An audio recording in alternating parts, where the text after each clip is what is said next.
बहुत बड़ा माफिया नहीं हो, जो बहुत बड़ा कॉर्पोरेट नहीं हो और सामान्य घर से निकला हो। जैसे जयराम जी का ही उदाहरण देख लीजिए, उनकी माँ 3 माह के पेंशन पर अपना गुजारा करती है, 3000 रुपया उनको मिलता है, उसी पर उनका गुजारा होता है। एक साधारण सा उनका घर है। इसलिए जब विचारों की ताकत होगी तो अपने घर आंगन से नेता निकलेगा और इसी से कहीं पर कोई सांसद निकलेगा, कोई विधायक निकलेगा। ये सोच आपको अपने अंदर पैदा करना होगा। और जो ये बड़ी गाड़ियों का काफिला, बड़े बड़े नेताओं का काफिला, सूटकेस पे पैसे भर के आने वाले लोग, दिल्ली से पैसा झारखंड में यहाँ पर उड़ेलने वाले लोग, हमारे कोयला निकालने वाले लोग, वो कभी नहीं चाहते हैं कि आप होशियार बनिए, आप नेता बनिए, आप सांसद बनिए, आप विधायक बनिए। वो ये चाहते हैं कि आप उसके एक तरीके से पिट्ठू बन करके रहिए, आप उनके एक तरीके से पीछे पीछे चलने वाले लोग बन करके रहिए। इसलिए सीधे तौर पर ये चुनौती पेश करिए कि आप पिछलग्गू बन करके नहीं रहेंगे। अपने ही घर आंगन से, खेत खलिहान से कोई नेता निकलेगा तो उसका पीठ थपथपा कर उसको आगे बढ़ाएंगे। ये बात आप लोगों को कहना होगा। क्योंकि आज अगर देखिए, नेता बनने की जो प्रक्रिया है और नेतृत्वकर्ता तैयार करने की जो प्रक्रिया है, वो एक दिन में नहीं होगी। अगर टेकलाल बाबू भी नेता बने, निर्मल महतो नेता बने, सुधीर महतो नेता बने, तो एक दिन में नहीं बने। वो 5-10 साल की एक प्रक्रिया है और इस 5-10 साल की प्रक्रिया में 3 साल की प्रक्रिया हम लोगों ने पूरा कर लिया है। अगर आप लोगों का साथ नहीं मिलेगा इन झारखंड के नौजवानों को, तो ये मान करके चलिए कि झारखंड वैसे लोगों के ही कब्जे में रहेगा जो लगातार यहाँ पर कोयला निकालकर, अबरक निकालकर, यहाँ पर पत्थर का खनन करके अपना सिर्फ झोली भर रहे हैं। इसलिए आप तमाम लोगों से यह अनुरोध करना चाहता हूं कि लोकसभा के चुनाव में भी जेबी केसेस ने बिगुल फूंक दिया है और सौगंध खाइए इस मिट्टी से कि दिल्ली के संसद भवन में जाकर के झारखंडी माटी के बेटा का आवाज गूंजे। इसके लिए आपको आज कमर कस लेना होगा। और दिल्ली में जहां पर लोग रहते हैं, जो बड़े बड़े सांसदों के आवास हैं, उस लुटियंस जोन कहते हैं उसको, लुटियन जोन में जो सांसदों का आवास है, वहां पर एक बात बहुत चर्चा में रहती है कि ये झारखंड वाले बेवकूफ हैं क्या कि बक्सर के आदमी को सुन लेते हैं हजारीबाग का सांसद, भागलपुर के आदमी को सुन लेते हैं गोड्डा का सांसद, बक्सर के आदमी को चुन लेते हैं यहाँ पर चतरा का सांसद, बिहार के आदमी को चुन लेते हैं यहाँ पर पलामू का सांसद, यहाँ पर राजस्थान के आदमी को चुन लेते हैं रांची का सांसद। हम ये कहना चाहते हैं कि दिल्ली वालों को ये जवाब दीजिए कि अब हमारे दिमाग की बत्ती जल गई है। अब यहाँ पर टाटी झरिया वाला कोई विधायक सांसद बनेगा, कोई यहाँ पर खिरमोहन खाते खाते सांसद बनेगा।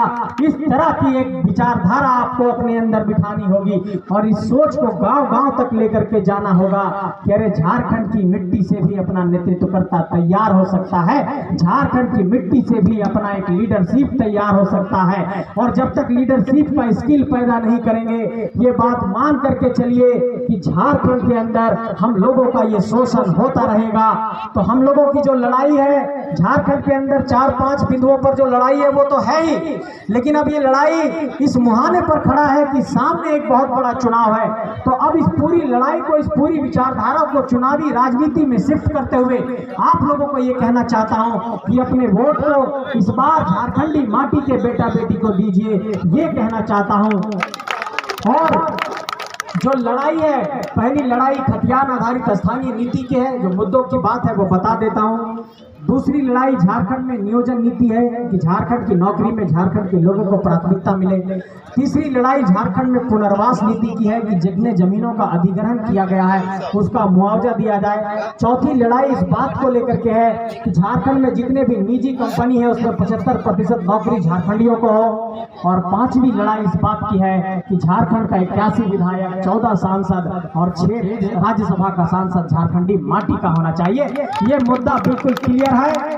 और एक और जो बात कह रहे थे कि ST SC OBC को आरक्षण झारखंड में मिलना चाहिए 77%, वो नहीं मिला, क्योंकि आज झारखंड के अंदर OBC को सिर्फ 14% का आरक्षण मिलता है। तो ये भी झारखंडियों का हक मारा जा रहा है। और अगर यहाँ पढ़ने लिखने वाले छात्र हैं तो उन लोगों के लिए हम लोग लगातार लड़ाई लड़ रहे हैं कि झारखंड की जो भी परीक्षा होगी उसमें पेपर लीक नहीं होना चाहिए, सेटिंग गेटिंग नहीं होना चाहिए, प्रश्न पत्र लीक नहीं होना चाहिए, 20-25 लाख में सीट नहीं बेचना पड़ेगा, सारी परीक्षा पारदर्शी पारदर्शी तरीके से करानी होगी और जिन परीक्षाओं का पेपर लीक हुआ उसकी सीबीआई जांच करानी होगी। ये भी मांग हम लोगों ने की है और झारखंड के अंदर इसी रास्ते से हम लोगों का एक तरीके से कल्याण हो सकता है। और हमारे ये सूरज भाई एक बहुत बड़ी बात कहते हैं कि अगर झारखंड के अंदर कोई टेंडर निकलेगा तो झारखंडी को वो टेंडर मिलना चाहिए।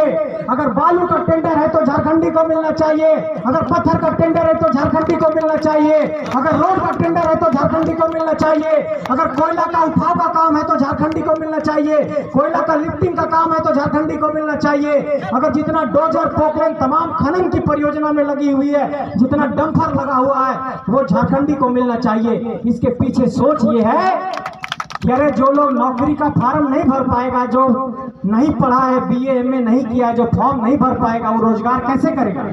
तो कम से कम अगर वो एगो जेसीबी खरीद लिया तो उसको जो कोयला खनन की परियोजना में लोकल वाला का जेसीबी लगना चाहिए कि नहीं लगना चाहिए? लोकल वाला का डंपर लगना चाहिए कि नहीं लगना चाहिए? लोकल वालों को वहां पर कोयला उठाव का काम मिलना चाहिए कि नहीं मिलना चाहिए? नगर पालिका का टेंडर निकलेगा तो लोकल आदमी को मिलना चाहिए कि नहीं मिलना चाहिए? तो अगर नौकरी झारखंडियों को मिल जाएगा और ये सारा काम झारखंडियों को मिल जाएगा तो हम आपको बता देना चाहता है कि झारखंड में 50 लाख से ज्यादा रोजगार यहीं से पैदा हो जाएगा। लेकिन ये बलिया वाले लोग, ये बिहार वाले लोग, ये भागलपुर वाले लोग सारे कोयला के क्षेत्र में आकर के हमारे संसाधनों पर कब्जा कर रहे हैं और छोटे छोटे काम पर भी कब्जा कर रहे हैं। और हमारे भाई कहते हैं कि हमारे बिहारी दोस्त सब बड़ी भड़को तो कह रहे तो बिहारी झारखंडी करो हा और सब जो है सो तो नफरत फैला हुआ। तो हमारे सूरज भाई एक दिन गाड़ी में बैठे हुए कहते हैं कि हम उस सबसे कहो ये कि अच्छा एक बात बताओ कि जहाँ जहाँ कोयलवा निकल लो वहे तो इन बिहार झारखंड यूपी वाला का है टाटी झरिया की को गाँव में वहाँ आलू प्याज नहीं उपजा रहा, मतलब जहाँ चोरी करना हलो कोयला निकालना हलो वहाँ तो बाप दादा अलो और जहाँ पर खेती कोड़े पर लो हल जोते के अगर बारी एलो तो वहाँ तो नहीं बसला। इसका मतलब इन लोग लूटने के लिए आया है। ऐसा कोई सॉफ्टवेयर थोड़े है कि खाली बिहार यूपी से आएगा वो जाकर के कोयले वाला क्षेत्र में जाकर के बसेगा, कोई सॉफ्टवेयर तो है नहीं। इसका मतलब कि इन लोग चोरी करने आया है और झारखंडी लोग देखिए चोरी चारी करने जानता नहीं है बहुत ज्यादा। हमारे भाई कहते हैं कि से दतवन चोरी करेगा और पक्का चोरी करेगा और इतना ही हम लोग चोरी जानते हैं। इसलिए आप लोगों को ये बात समझना होगा कि झारखंड के अंदर इन लोग बहुत तरीके से ताकतवर बन रहा है। मान लिया किसी के पास 200 डंपर रहेगा तो बाद में वो जाकर के एगो रिवॉल्वर का लाइसेंस जाकर के अप्लाई कर देगा एसपी साहब से सेटिंग करके, फिर अपना पावर दिखाने लगेगा कि देखो हम बिहार से आए हैं, 20 ठो गाड़ी का काफिला चलता है, इतना बड़ा कोयला का व्यापार है। उसके बाद हमारे ही लोगों को दबाने लगेगा। तो ये छोटी लड़ाई नहीं है, ये एक बहुत बड़ी लड़ाई है जो